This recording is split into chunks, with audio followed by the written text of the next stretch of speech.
अब हम प्लेटो की बात कर रहे थे कि प्लेटो आत्मा को अमर मानते हैं। आत्मा का नाश नहीं होता, आत्मा हमेशा रहती है।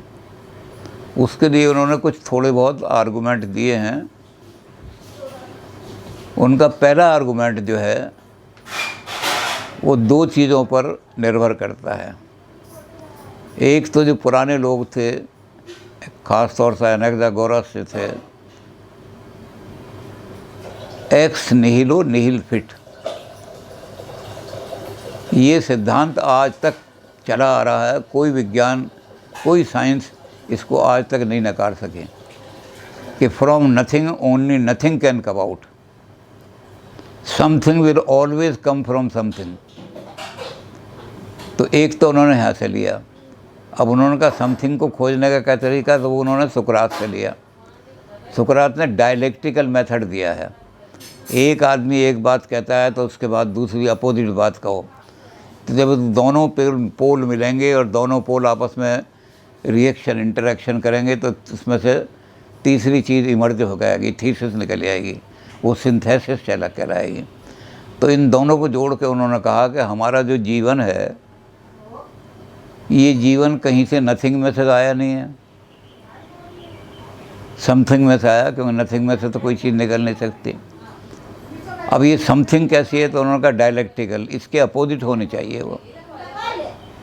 तो प्लेटो ने इन दोनों चीज़ों को जोड़ करके कहा कि हमारा जीवन जो है मृत्यु में से निकला है, और जीवन से फिर मृत्यु निकलती है। ये हमारी गीता में भी, हिंदुस्तान में भी इसको कहा है, जातस्य ही ध्रुवुर मृत्यु, जिसका जन्म हुआ है उसकी मृत्यु ज़रूर होगी, अवश्य होगी।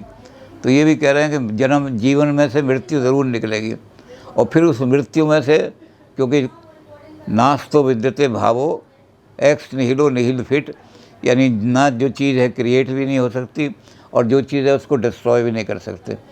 मैटर पर लगा दिया इन्होंने साइंस वालों ने, लेकिन उन्होंने थिंक कहा था कोई भी चीज़, तो इन्होंने कहा मैटर ही नहीं, हर चीज़ में ये गुण है कि आप उसको डिस्ट्रॉय भी नहीं कर सकते। तो इन्होंने कहा ये डिस्ट्रक्शन तो हो नहीं सकती, चक्र चलता जाएगा। और ये चक्र कब से चल रहा है? जब से दुनिया पैदा हुई है, जब से दुनिया में जीव पैदा हुआ तब से ये चक्र चल रहा है, जीवन से मृत्यु। जब जीव पैदा हुए, पेड़ भी जीव में ही हैं, तो जब पेड़ पैदा हुए तो पेड़ मर जाएगा तो उसके बीज से दूसरा पैदा निकल आएगा। तो उन्होंने कहा कि इस तरह से ये चक्र जो चल रहा है, इससे ये सिद्ध हो जाता है कि कोई ऐसी चीज़ है जो इस चक्र को चला रही है। जीवन, उसके बाद मृत्यु, फिर जीवन, फिर मृत्यु। तो ये जो चीज़ है, कहते हैं यही आत्मा है। आत्मा की सिद्धि इससे हो जाती है कि आत्मा अमर है, कभी नहीं मरेगी और कभी पैदा भी नहीं हुई थी। तो पहला आर्गूमेंट तो उन्होंने इससे दिया है।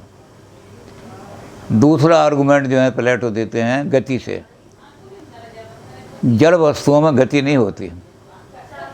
हमारा शरीर भी अगर जड़ हो जाए, मरा हुआ शरीर हो जाए, तो इसमें गति नहीं रहेगी, गति खत्म हो जाएगी। तो संसार की गति के लिए हमें देखना पड़ेगा गति कहाँ से आई। तो कहते हैं गति का कोई ना कोई कारण होना चाहिए, बिना कारण के कार्य हो ही नहीं सकता, कॉज के बिना इफेक्ट नहीं हो सकता। तो हमें ढूंढना पड़ता है कि गति कहाँ से आई। इस साइकिल में गति कहाँ से आई, तो हमने कहा साइकिल को किसी ने चलाया, इस तरह से आई गति। तो का में गति कहाँ से आई, गा से, और गा में गति कहाँ से आई, माँ से। तो इस तरह हम पीछे चलते जाएं कि गति कहाँ से शुरू हुई, तो हटते हटते हटते हटते हम पहुँचेंगे कि पहली गति जहाँ से शुरू हुई थी, इन्फिनिट रिग्रेस कहते हैं इसको। यानी हम अगर ये कहने लगें कि एक जगह दाना पड़ा हुआ है बहुत सारा और चिड़ियाँ उसको खाने के लिए आईं, तो वो कहने लगा मैं कहानी सुनाता हूँ, ऐसे कभी ख़त्म नहीं होगी। वो कहने लगा, राजा कहने लगा सुनाओ कहानी, ऐसी कहानी जो कभी ख़त्म ना हो। उसने कहा जी बहुत सारा दाने का ढेर पड़ा था, एक चिड़ी आई, एक दाना लेके उड़ गई फुर, दूसरी चिड़ी आई, दाना लेके उड़ गई, एक चिड़ी आई, दाना लेके फुर गई। राजा कहने लगे कितनी चिड़ियाँ आएंगी और कितनी उड़ ले करेंगी। कहते यही तो काउंट करना। तो हम इसको कहाँ तक काउंट करेंगे? तो उसने कहा एक जगह आएगा, हम इसको कह देंगे कि ये प्राइमल कॉज है मोशन का, और मोशन का कॉज आत्मा ही हो सकती है। इसका मतलब प्राइमल कॉज आत्मा है और वो निरंतर चला रही है वो अभी तक चला रही है। इसका मतलब आत्मा मरेगी नहीं, आत्मा जिस दिन मर जाएगी उस दिन दुनिया में मोशन ही ख़त्म हो जाएगा। तो दूसरा आर्गूमेंट उन्होंने गति से दिया कि मूवमेंट हमेशा रहेगा, जब तक ये मैटर है ये मैटर मूव करता रहेगा। ये मूवमेंट कहाँ से शुरू हुआ, इस मैटर में कहाँ से आया मूवमेंट? तो मूवमेंट लाना जो है, गति लाना, वो आत्मा का काम है। तो ये आत्मा कब से काम कर रही है? जब से मैटर ने हिलना शुरू किया। कोई बता सकता है कब से शुरू किया? तो कहते हैं अनादि है ये, इसका आदि पता नहीं कब से शुरू किया और अब तक चले जा रही है। कब तक चलेगा? मैटर कब रुकेगा? जब आत्मा मर जाएगी, निकल जाएगी इसमें से। तो कहते हैं उसका भी कब पता नहीं, क्योंकि कब तक चलेगा। तो ये आत्मा का ना तो आदि पता है, ना इस मोशन का अंत पता है। तो उस आदि को, जो प्राइमोर्डियल आदि है, यानी सबसे पहला मूवमेंट जो है, उसको हम कहते हैं ये आत्मा लाई। आत्मा आई, उसने पहले हिला दिया, फिर अगली चीज़ हिलती चली गई, अब तक चल रही है। तो वो निरंतरता जो है हमारे मोशन की, वो सिद्ध करती है कि आत्मा अमर है, आत्मा मरेगी नहीं। जिस दिन आत्मा मरेगी ये मोशन ही ख़त्म हो जाएगा, तो मरेंगे। तो आत्मा से भी उन्होंने इसको सिद्ध किया कि आत्मा अमर है, क्योंकि मोशन अमर है, मूवमेंट अमर है। अब इस चीज़ को साइंस वाले भी मानते हैं। जिस दिन वो न्यूटन को जब उन्होंने कहा कि मैटर तो इनर्ट है, लॉ ऑफ इनर्शिया तुम्हारा ये कहता है कि जो चीज़ जिस हालत में है उसकी चेंज करने के लिए, उसकी हालत को चेंज करने के लिए इक्वल एंड अपोजिट फोर्स लगे, तब उसमें गाए।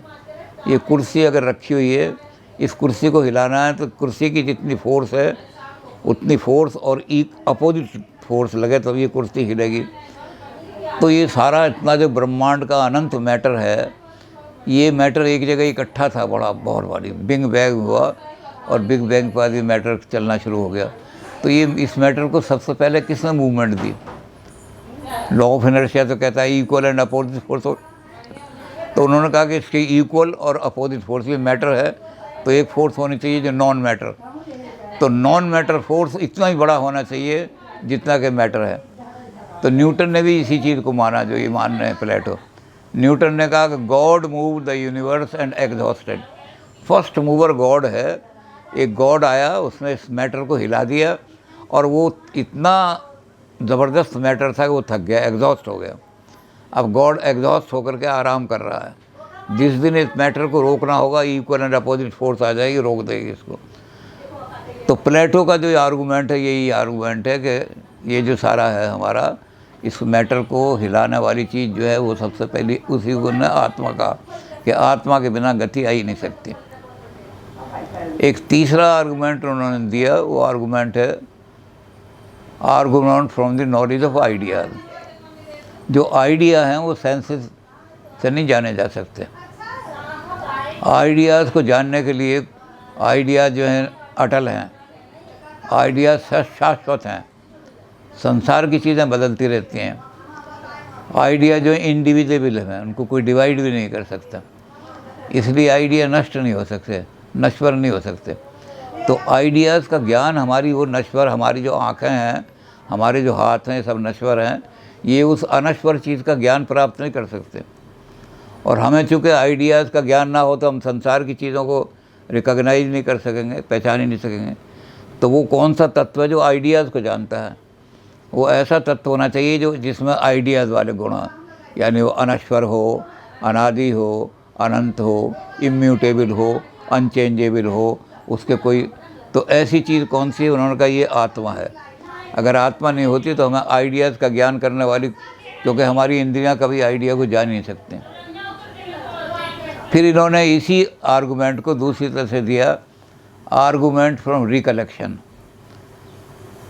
जब हम किसी चीज़ को देखते हैं तो हमें ये पता लगता है कि ये किताब है, तो हम इसे किताब किस आधार पर कहते हैं? अगर हमें किताब का आइडिया ही पता नहीं कि क्या था तो हम कैसे कह देंगे किताब है? हम भैंस को भी कह देंगे किताब है ये। तो ये रिकलेक्शन जो आता है आइडियाज़ का, इंद्रियां क्या करती हैं, इसमें दो तरह का ज्ञान होता है। एक ज्ञान तो होता है जो नेसेसरी ज्ञान है, और एक ज्ञान ऐसा होता है जो कंटिंजेंट ज्ञान है। उस कंटिंजेंट ज्ञान को तो हमारी इंद्रियां जानती हैं, वो ज्ञान जो है नेसेसरी नहीं होता कभी भी। अब हमें अगर ये हमने एक कहा कि सोना पीला होता है, इंद्रियों ने पीला दिखा दिया, लेकिन थोड़ी देर बाद उस पर मैल जम गया, वो जो तो काला काला पड़ना शुरू हो गया। तो इंद्रियों का ज्ञान, इंद्रियों के जजमेंट कभी भी नेसेसरी जजमेंट नहीं होते, वो ऑल टाइम ट्रू नहीं होते। तो ऐसे जजमेंट जो ऑल टाइम ट्रू हों, जब वो जजमेंट होते हैं आइडियाज़ के। अब एक ऐसा जजमेंट है जो ऑल टाइम ट्रू है। एक ट्राइंगल के इंटीरियर एंगल 180 होते हैं, ये नेसेसरी ट्रूथ है। लेकिन ट्राइंगल को कहाँ देखें हम बना तो सकते हैं ट्राइंगल, लेकिन वो आइडियल ट्रायंगल थोड़ी नहीं होगी, वो पर्टिकुलर ट्रायंगल बनेगी जिसकी तीनों भुजाएं बराबर हों, ऐसी ट्रायंगल जिसकी एक भुजा जो है परपेंडिकुलर हो और एक भुजा दूसरी है, ऐसी ट्रायंगल। तो हम जनरल ट्रायंगल बना ही नहीं सकते, लेकिन हमें ट्रायंगल का आइडिया होना चाहिए, जिसके आधार पर हम कह सकते हैं कि ये एक पर्टिकुलर टाइप ऑफ ट्रायंगल है। ये परफेक्ट ट्रायंगल तो नहीं है, बट इट इज़ ट्रायंगल। तो हम जब चीज़ों को रिकॉग्नाइज करते हैं तो ये रिकॉग्निशन का आइडिया कहाँ से आता है? तो कहते हैं ये हमारे जन्मजात आत्मा में ही आता है। हम क्वेश्चनिंग करके कहते, उसने कहा मेरे गुरुजी ने, सुकरात ने एक छोटे से बच्चे को क्वेश्चन कर करके उससे अंदर से निकलवा लिया कि ट्रायंगल क्या होता है और कैसे बनता है। तो उस बच्चे के अंदर, छोटे बच्चे के अंदर ये कहाँ से आइडिया आ गया ट्रायंगल का?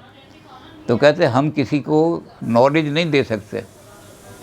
जो रियलिटी की नॉलेज है, परम सत्य की नॉलेज है, वो तो अंदर आत्मा में ही होती है, और ये आत्मा में नहीं होती तो हम चीज़ों की पहचान नहीं कर सकते। सेंसेस हमें डेटा तो दे देंगे, कुछ लाल लाल दिखाई दे रहा है, फिर मैं हाथ से टच करने गया, कुछ सॉफ्ट दिखाई दे रहा है, फिर मैंने कहा कुछ नाक कह रही है, कुछ सुगंधी भी दिखाई दे रही है। तो ये हमें सेंस डेटा तो दे देंगे, लेकिन हम इसको रिकॉग्नाइज कैसे करेंगे? तो हम कहेंगे गुलाब का फूल है। अगर हमें गुलाब के फूल का आइडिया ही नहीं है तो हम कैसे कह देंगे गुलाब का फूल है? तो हमारी रिकॉग्निशन जो है, हमारी पिछले उस अनुभव से, जिस अनुभव को हमने इंद्रियों के द्वारा नहीं देखा, वहाँ से आ जाती है। तो रिकलेक्शन हमारी कहाँ रहती है? वो आइडियाज़ का ज्ञान कहाँ रहता है? वो किसी ऐसी चीज़ के अंदर में रहता है, सदा रहती है। 10 साल के बाद भी हम देखेंगे गुलाब का फूल को, हम फ़ौरन पहचान लेंगे। तो वो जब ही पहचानेंगे जब हमारे अंदर गुलाब के फूल का आइडिया होगा। तो ये भी उन्होंने कहा कि इससे सिद्ध होता है कि एक अमर आत्मा है, उस अमर आत्मा में सारा ज्ञान रहता है। हम केवल क्वेश्चनिंग करके उस ज्ञान को निकलवा सकते हैं, जो नेसेसरी नॉलेज है। जो नेसेसरी नहीं है उसको तो एक्सपेरिमेंट करना पड़ेगा। तो एक्सपेरिमेंटल नॉलेज हमारी जो है वो नेसेसरी नॉलेज से बिल्कुल अलग है। ये necessary knowledge is the knowledge of universal. This necessary knowledge is the knowledge of ideas, जो आइडियाज़ बिल्कुल यूनिवर्सल होते हैं, जो एक चीज़ का एक जनरल होते हैं, जो एसेंस होते हैं चीज़ों के। तो रिकॉग्नाइज जब हम करेंगे तो इसका मतलब हमें कहीं से पता होगा कि ये किताब का आइडिया क्या होता है, तभी हम कहेंगे ये किताब है। और ये आइडिया कहीं ना कहीं रहता है ऐसी चीज़ में जो मिटती नहीं, सारे उस आइडिया को प्रिजर्व करती है, वो हमारी आत्मा है। तो उन्होंने आत्मा का ये भी आर्गूमेंट दिया। और फिर अंत में उन्होंने कहा कि वैसे भी हमारे जनरल साधारण बात ये देनी चाहिए कि जो चीज़ें अवयवों से बनी हुई हैं, पार्ट से बनी हुई हैं, जिनको हम कॉम्प्लेक्स थिंग्स कहते हैं, उनके पार्ट जब अलग अलग हो जाएं तो वो नष्ट हो जाती हैं। और जिसका कोई पार्ट ही नहीं है, सिंपल्स हैं, आइडिया जो होते हैं वो पार्ट के बने हुए नहीं होते। एक आइडिया, जनरल आइडिया हर एक चीज़ का जो है उसके पार्ट नहीं हो सकते, वो जनरल आइडिया है। और वो इसलिए वो बिना अवयव के, बिना पार्ट्स के है, वो कॉम्प्लेक्स नहीं है, सिंपल है। सिंपल चीज़ों को डिवाइड नहीं किया जा सकता, और जब तक डिवाइड ना करो, उसके टुकड़े ना करो, तब तक नष्ट नहीं हो सकती वो चीज़। तो जब आत्मा को हम अवयव विहीन मानते हैं, पार्टिकल नहीं मानते आत्मा के, हम आत्मा को ऐसा मानते हैं कि आत्मा के अंदर कोई पार्टिकल नहीं है, आत्मा प्योर चेतना ही चेतना है, कॉन्शियसनेस है, कॉन्शियस है। तो हम इसलिए कहेंगे कि जो चीज़ जिसमें पार्ट नहीं है वो नष्ट भी नहीं हो सकती। अब जब आत्मा की अमरता को मानोगे और इस चक्र को मान लोगे कि जीवन से आत्मा जीवन में से मौत निकलती है, मौत में से फिर जीवन आ जाता है, जातस्य ही ध्रुवोर मृत्यु ध्रुवम जन्म मृतस्य च। जो आदमी जिससे पैदा हुआ है उसका ज़रूर मृत्यु होगी, और जिसकी मृत्यु हुई है वो कहीं ना कहीं ज़रूर जन्म लेगा, क्योंकि संसार में जो चीज़ें हैं उनको ना कोई नष्ट कर सकता है, ट्रांसफॉर्मेशन हो सकती है। तो जब हमने ये मान लिया प्लेटो का, तो इसका मतलब प्लेटो हमारी जन्म मरण को और रीबर्थ को भी सीधी तरह से मान रहे हैं कि आत्मा बार बार जन्म लेता है।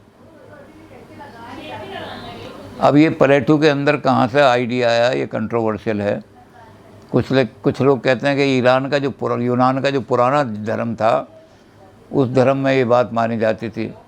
कुछ ये कहते हैं कि ईस्टर्न इन्फ्लुएंस है ये प्लेटो के ऊपर। तो ये अब तक, क्योंकि हर एक आदमी जो है अपनी परिस्थिति जानता है। अगर यूरोप वाले कहते हैं कि हमने इंडिया से ज्ञान लिया, तो लोग कहेंगे कि यूरोप वाले तो हमारे, और इंडिया वाले कहते हैं हमने यूरोप से ज्ञान लिया, तो हम कहेंगे नहीं हमारे यहाँ पहले था। तो इसलिए ये विवादास्पद है कि ये ज्ञान प्लेटो ने आत्मा की अमरता का, ईश्वर के सृष्टा होने का, कर्ता होने का, ये सारा ज्ञान, और आत्मा बार बार जन्म लेता है, कहाँ से लिया, ये हम भी इस विवाद में नहीं पढ़ना चाहते। लेकिन उसने आर्गूमेंट दे करके सिद्ध कर दिया है कि आत्मा अमर है और आत्मा बार बार जन्म लेकर के संसार के अंदर आता है, इस संसार के अंदर। और जो नेसेसरी ज्ञान है, जिसको हम यूनिवर्सल नॉलेज कहते हैं, वो आत्मा के अंदर होता है। उस यूनिवर्सल नॉलेज की प्रोजेक्शन से वो पर्टिकुलर चीज़ों को पहचान लेता है उसका। तो ये प्लेटो का ज्ञान हमारे पास है।